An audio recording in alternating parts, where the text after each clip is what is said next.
1장 말씀입니다. 구약 성경의 402면 룻기서 1장 17절 18절 말씀입니다.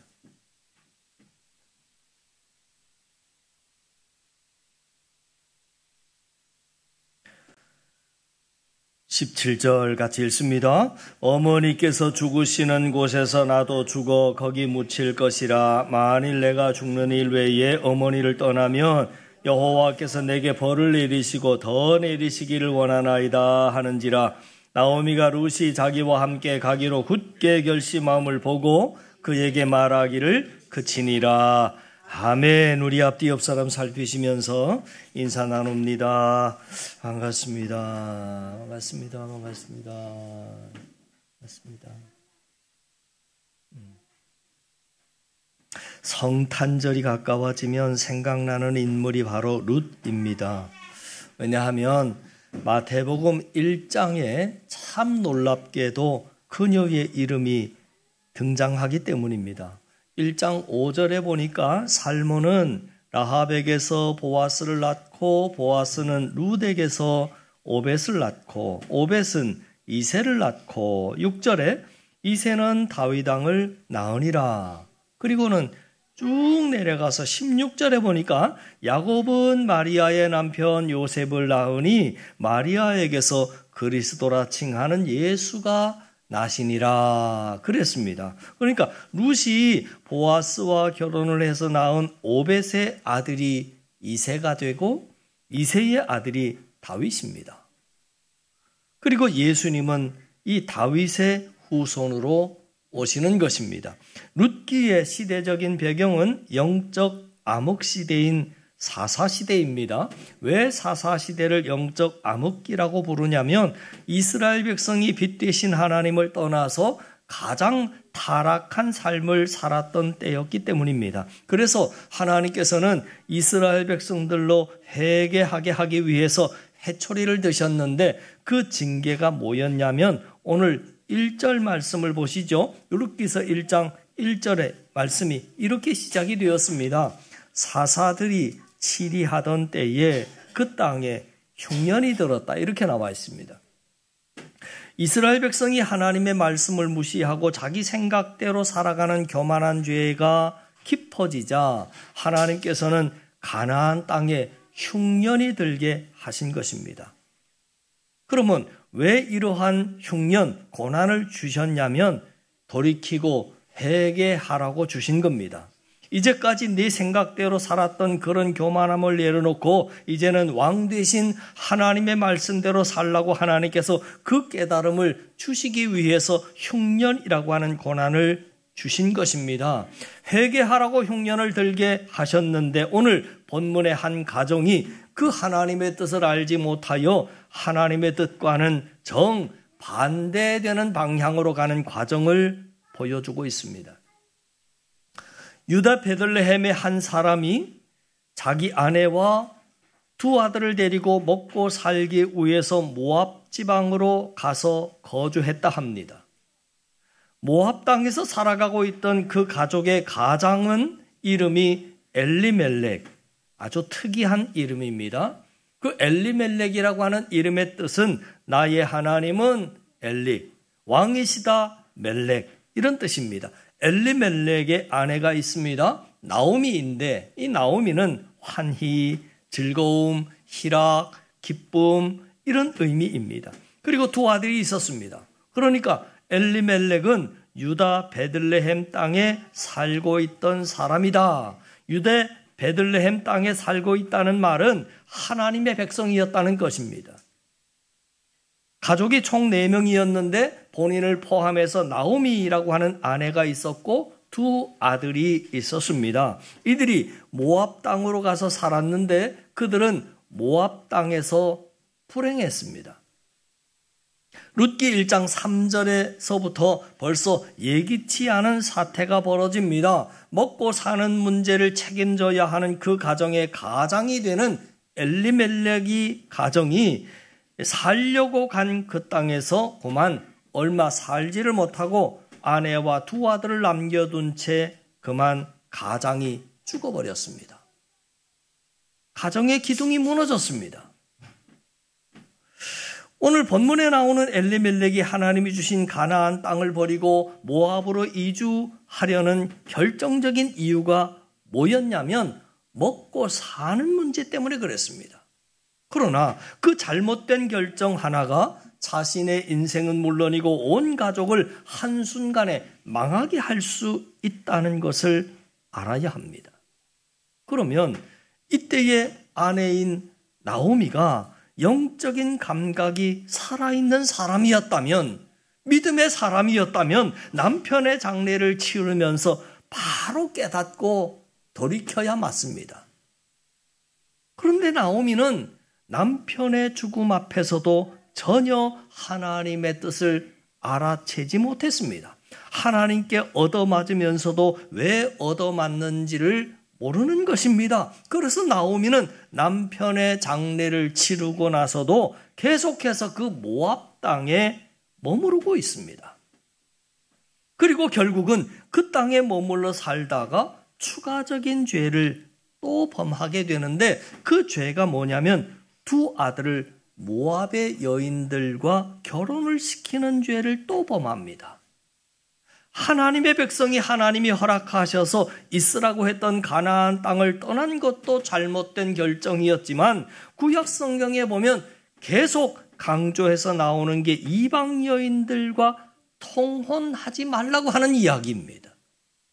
하나님의 백성과 이방 사람이 섞이는 것을 하나님께서는 법으로 엄격하게 금하셨지 않습니까? 그런데 모압 땅에 이주해 온 것도 부족해서 그 땅에서 계속 살아가면서 모압의 이방 여인들에게 두 아들을 내어주었다는 이야기입니다. 맏 며느리가 룻이고 그 다음 둘째가 오르바였습니다. 그래서 그들이 남편을 맞아서 한 10여 년 동안을 살았습니다. 그런데 10년이면 강산도 변한다는데 두 며느리까지 봤지만 이 두 아들에게는 자녀가 없었습니다. 자녀가 없는 것뿐만이 아니라 가정이 안정되고 좀처럼 살림이 펴지지를 않았습니다. 설상가상 이후에는 두 아들마저 그만 죽고 말았습니다. 성경은 왜 죽었는지를 이야기하지 않습니다. 망하는 가정이었습니다. 가장이 죽고 아들들이 장가를 갔지만 둘 다 자녀를 얻지 못했고 그 아들들마저 그만 죽고 말았습니다. 정말 한 가정이 줄초상이 나는 가정이었습니다. 바로 그때 그런 상황에서 나오미가 접한 소식이 하나 있었습니다. 1장 6절 말씀에 보니까 무슨 소식을 그가 듣게 됐느냐면, 그 여인이 모압 지방에서 여호와께서 자기 백성을 돌보시사 그들에게 양식을 주셨다 함을 듣고 이에 두 며느리와 함께 일어나 모압 지방에서 돌아오려고 했다. 여기에 누가 등장하냐면 야훼 하나님께서 이 룻기의 이야기에 개입하시는 사건이 등장하고 있습니다. 나오미는 하나님께서 자기 백성의 땅에 방문하셔서 다시 양식을 주셨다 하는 소식을 접했습니다. 그리고는 베들레헴으로 이제 돌아가고자 합니다. 두 며느리인 룻과 오르바도 어머니 나오미를 따라 나섰습니다. 그런데 길을 한참 가던 시어머니 나오미가 무슨 생각을 했는지 어느 지점에서 며느리들을 향해서 돌아섰습니다. 그리고는 그들에게 고향으로 돌아가라 하는 권면을 합니다. 그 지점이 어디일까를 성경이 말하고 있지는 않지만 아마 유대 땅과 모압 땅의 국경선 그 어간이 아니었을까. 국경을 넘어가기 전에 너희들은 너희 나라 고향으로 돌아가라 그랬습니다. 사실 이 두 며느리는 모압 여인들 아닙니까?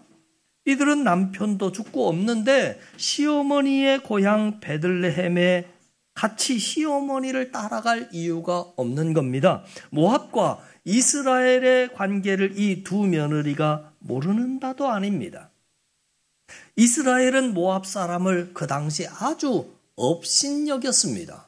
왜냐하면 모압이라고 하는 이름의 뜻이 아주 상스럽기 때문입니다. 모압이라고 하는 뜻은 아버지에게서, 아버지로부터, 아버지의 씨, 그런 뜻을 갖습니다. 여기서 잠시 모압의 기원을 살펴보자면 창세기서 19장에 소돔과 고모라의 때로 거슬러 올라갑니다. 아브라함의 조카 롯이 소돔 땅에서 살았는데 어느 날 천사들이 내가 지시하는 곳으로 빨리 도망쳐라. 그런데 사위들은 그 말을 안 듣고 그냥 거기서 죽습니다. 그렇게 나오다가 롯의 아내가 그 땅에 미련이 있어서 뒤를 돌아보다가 그만 소금 기둥이 되는 것을 우리가 알고 있습니다. 그렇게 겨우 롯이 두 딸을 데리고 도망쳐 나왔는데 자기들이 종족을 보존할 길이 없었습니다. 남자라고는 아버지 롯밖에 없었습니다. 그래서 두 딸이 서로 의논을 합니다.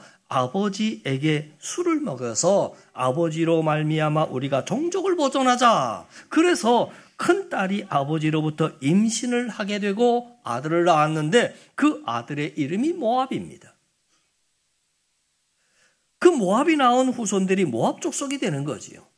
또 이 모압은 이후에 출애굽을 한 이스라엘 백성이 약속의 땅 가나안에 들어갈 때 모압 땅을 거쳐 들어가야 빠른 길을 걸어갈 수 있는데 동족간인데도 그만 길을 내주지 않고 이스라엘을 몹시 괴롭게 했던 족속입니다. 그래서 모압과 이스라엘은 그 당시만 해도 철천지 원수 같은 그런 관계입니다. 이런 관계에 있는 시어머니와 모압 여인이 베들레헴으로 돌아간다라고 하는 것은 또 다른 불행의 시작과 다름이 없는 겁니다. 돌아간다고 해서 생계가 보장된 것도 아닙니다. 늙은 시어머니를 봉양해야 하는 상황이죠. 그 상황이 2장 이후로부터 보면 당장 드러나고 있습니다. 이런 상황에서 두 며느리가 나오미를 따라 베들레헴으로 가려고 하겠는가? 시어머니인 나오미의 입장에서 생각해 보니 고민하지 않을 수 없는 문제였습니다. 여러분 같으면 어떻게 하시겠습니까? 그러니까 나오미가 두 며느리에게 고향으로 돌아가라 한 권면은 며느리들에 대한 배려 차원입니다. 더군다나 이방 여인인 이 모압 여인들이 베들레헴의 남자와 결혼한다는 것도 베들레헴 남자 중에 누가 그 모압의 여인에게 장가를 들겠습니까? 그래서 이런저런 생각에 붙잡힌 시어머니 나오미는 두 며느리를 이제 설득을 합니다. 가거라. 너희는 각기 너희 어머니의 집으로 돌아가거라. 너희가 죽은 남편들과 나에게 한 것 같이 여호와께서 너희를 선대하시기를 바란다. 여호와께서 허락하셔서 너희가 너희 각자 새 남편과 행복하게 하실 것이다 하고 그 며느리들을 축복하면서 며느리들에게 이 나오미가 입을 맞추었습니다. 그때 두 며느리가 소리를 높여 웁니다. 아닙니다. 우리는 어머니와 함께 어머니 백성에게로 돌아가겠습니다. 그런데 나오미는 또다시 돌아가거라 내 딸들아 어찌하여 나와 함께 가려고 하느냐 어서 돌아가거라 내 딸들아 내가 너희들 생각하면 내 마음이 크게 아픈 진짜 이유는 여기서 여러분 시어머니가 그 딸들에게 진짜 이유를 밝힙니다. 그 진짜 이유는 내가 믿는 야훼께서 나에게 손으로 치셨기 때문이다. 그랬습니다. 여러분 지금 룻기에 또다시 누가 등장하고 있느냐면 야훼 하나님이 등장하고 있습니다. 시어머니 나오미가 무슨 고백을 하느냐면 하나님께서 나를 치셨다 하고 고백합니다. 그 말이 무슨 의미를 담습니까? 하나님의 천벌을 받은 내가 그리고 천벌을 받고 있는 나를 따라가는 것, 그건 무슨 희망이 있겠느냐? 그런 의미입니다. 그 말을 들은 두 며느리는 다시 한번 대성통곡을 합니다. 그리고 둘째 며느리 오르바는 시어머니에게 작별의 입맞춤을 하고 돌아갔습니다. 그때의 장면을 성경은 이렇게 기록합니다. 보아라, 내 동서는 그의 백성에게로, 그의 신들에게로 돌아갔지 않느냐. 그러니 너도, 이 너도는 룻을 말합니다. 너도 내 동서의 뒤를 따라 돌아가거라. 여기에 여러분 또다시 나오미는 오르바가 고향으로 돌아간 진짜 이유를 또 밝히고 있습니다. 나오미는 오르바가 자신과 헤어진 진짜 이유가 뭐라고 밝혔느냐면 단순히 인간적인 어떤 이해관계 때문이거나 베들레헴에 돌아갔을 때의 어려움 때문이거나 미래의 희망이 없어서가 아니라 이 가정의 사건은 영적인 문제 때문이라고 하는 사실을 밝혀주고 있습니다. 왜냐하면 당시 모압의 국가신은 그모스라고 하는 신이었습니다. 여러분, 그모스라고 하는 신은 그 당시 인신제사를 받는 신이었고 모압 나라의 민족의 정체성을 상징하는 그런 신이었습니다. 그러니까 오르바는 그 그모스 신에게로 돌아갔다. 그렇게 밝혀주고 있는 겁니다. 반면에 룻은 어머니에게 이렇게 말합니다. 어머니의 백성이 내 백성이 되고 어머니의 하나님이 내 하나님이 될 것입니다. 또 어머님이 묻히는 그곳에 나도 묻힐 것입니다 했습니다. 이 말을 들은 나오미는 많이 놀랐습니다. 성경은 언제 룻이 하나님을 믿었는지, 언제 그가 하나님의 백성이 되었는지 밝히고 있지 않습니다. 그런데 나오미가 베들레헴으로 돌아가는 그 시점에야 그 사실을 알게 된 것입니다. 어떻게 그모스 신을 섬기던 이방 여인 룻이 모압 땅에서 하나님을 만났고 하나님의 백성이 되어야 하겠다라고 결심했을까에 대해서 성경은 침묵합니다. 모압 땅에서 룻이 믿게 된 하나님을 아는 사람은 시어머니밖에 없습니다. 나오미가 전도했다는 말도 없습니다. 우리는 시어머니 앞에서 목을 안고 2번씩이나 통곡하고 있는 그 모습 속에서 나오미가 두 며느리와 함께 아주 좋은 관계였다는 것을 알 수가 있고 그들을 부르는 호칭 내 딸들아 하는 그 호칭에서도 알 수가 있습니다. 룻이 그 시어머니의 하나님을 믿고 사는 그 삶을 통해서 룻이 하나님을 알게 되었다는 것입니다. 룻에게 있어서 나오미는 하나님을 만나는 통로였습니다. 그렇기 때문에 룻의 이 선택은 인간적인 어떤 희망이나 기대 때문에 하나님 어머니와 함께 베들레헴으로 돌아가기로 선택한 것이 아닙니다. 룻은 하나님의 나라인 약속의 땅에 들어가기를 원한 것입니다. 1장 19절을 말씀을 보면 나오미가 룻과 함께 베들레헴으로 이제 시간이 지나 돌아온 장면을 보여줍니다. 그 돌아온 장면을 보시죠. 이에 같이 한번 읽어나갑니다. 시작. 이에 그 두 사람이 베들레헴까지 갔더라. 베들레헴에 이를 때에 온 성읍이 그들로 말미암아 떠들며 이르기를 이가 나오미가 하는지라. 모압 땅에 돌아왔는데 나오미를 베들레헴 성읍 사람들이 몰라볼 정도였다는 겁니다.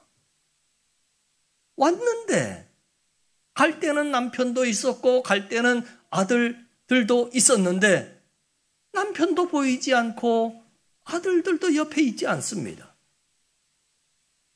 모습이 영 이상해요. 그런데 또 옆에 보니까 이상한 모압 여인을 데리고 왔어요. 그녀가 진짜 나오미냐? 성읍 사람들이 그랬다는 겁니다. 그때의 나오미가 고향 사람들에게 밝힙니다. 나오미라고 하는 이름은 앞서서 말씀드렸다시피 기쁨이다, 희락이다, 즐거움이다 그런 뜻인데 이제는 나를 나오미라고 그렇게 부르지 말고 나를 마라라 불러주십시오. 마라라고 하는 이름은 쓴물이다, 괴로움이다 그런 뜻 아닙니까? 이유는 전능하신 하나님께서 나를 버리셨기 때문입니다. 나를 치셨기 때문입니다. 여기에 나오미의 인생에 또다시 누가 개입하고 계시냐면 전능하신 하나님이 개입하고 계시는 겁니다. 내가 모압으로 갈 때는 남편도 있었고 두 아들도 함께 풍족하게 갔지만 이제 돌아올 때는 빈손입니다. 이유가 뭐냐면 전능자께서 나를 버리셨기 때문입니다. 그런데 어찌하여 나를 나오미라고 부를 수 있느냐? 그렇게 부르지 마십시오. 그랬어요. 우리는 다시 생각해야 합니다. 왜? 유다 베들레헴 사람인 엘리멜렉과 나오미 두 아들이 유다 베들레헴 에브라스를 떠날 때에 1장 1절에 그들의 이름이 왜 나오지 않느냐 하는 거지. 여러분 수고스럽지만 성경을 한번 보십시다. 룻기서 1장 1절 보시죠. 제가 읽어나갈 테니까 따라와 보시죠. 1장 1절 사사들이 치리하던 때에 그 땅에 흉년이 드니라 유대 베들레헴에 한 사람이 그랬어요. 한 사람이, 이 한 사람이 누굽니까? 어떻게 아십니까? 2절에 나오니까 알아요. 그러면 2절에 나오는 그 빤한 사람이 1절에는 왜 한 사람이라고 나올까요?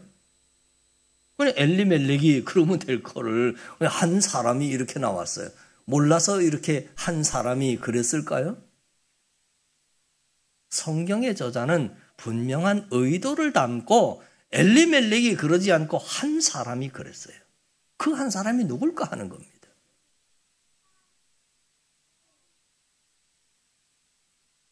하나님의 나라인 베들레헴에는 더 이상 그들 가족의 이름이 없다 하는 의미입니다.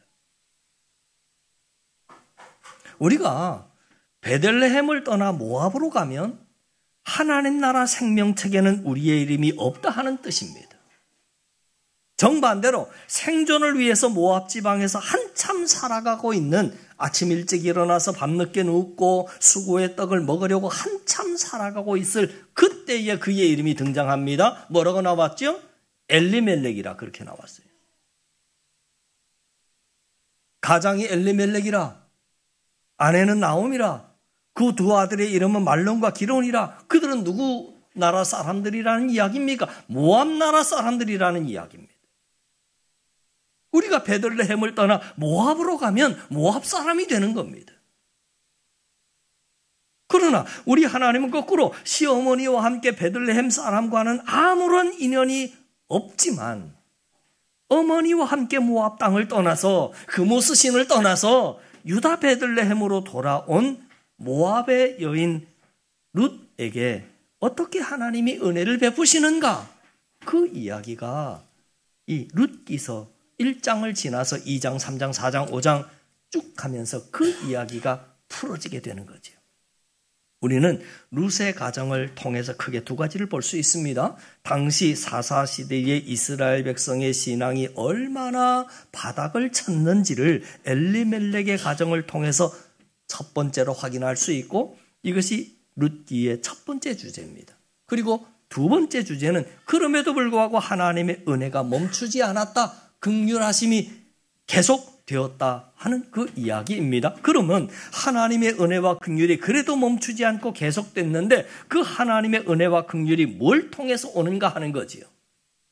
죄악 가운데 살고 있는 이스라엘 백성에게 하나님의 은혜와 긍휼이 임하는데 그냥 임한 것이 아니라 뭘 통해서 임했냐면 믿음의 사람의 바른 선택, 믿음의 선택을 통해서 그 하나님의 은혜와 긍휼이 임하더라 하는 그런 이야기입니다. 그게 바로 룻의 선택이었습니다. 룻은 이 선택 때문에 나오미와 같이 베들레헴으로 돌아가게 됐고 거기에서 자신의 삶과 가문의 운명을 바꿔놓는 기가 막힌 만남의 복을 얻게 되는데 그 만남의 복이 누구였습니까? 보아스라고 하는 정말 믿음 있는 남자와의 만남이었습니다. 하나님께서 바른 선택을 한 룻에게 복된 만남의 복을 주심으로 가난의 문제 해결해 주셨고 동시에 대가 끊기는 문제도 다 해결해 주셨고 더 나아가서 다윗의 증조 할머니가 되는 위대한 계보를 룻에게 허락하셨던 것입니다. 그 영적인 암흑시대에도 하나님께서는 생명의 역사, 빛의 역사를 이어가는데 그 역사의 주역으로 룻이 쓰임을 받았다 하는 겁니다.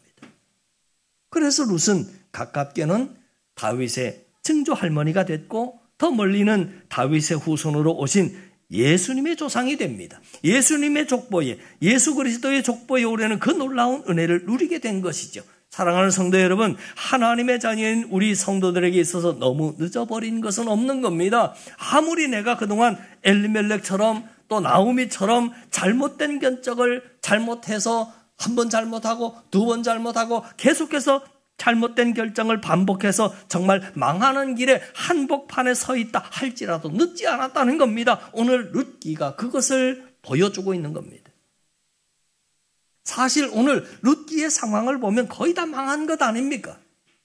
줄초상이 나는 집을 보게 됩니다. 남편 죽었지요, 아들 죽었지요. 이제는 더 이상 소망과 희망이 없다고 생각되는 그 상황 속에서 믿음의 한 사람이 바른 선택을 할 그때부터 놀라운 반전의 역사가 일어나는 그 대목이 이제 2장, 3장, 4장으로 가면서 그 이야기가 이어지게 되지 않습니까? 하나님을 떠난 인류는 더 이상의 희망도 없이 영원한 죽음을 앞에 놓고 있었습니다. 멸망할 수밖에 없는 세상을 포기하지 않으시고 2000년 전에 하나님은 이 땅에 독생자를 보내주셨습니다.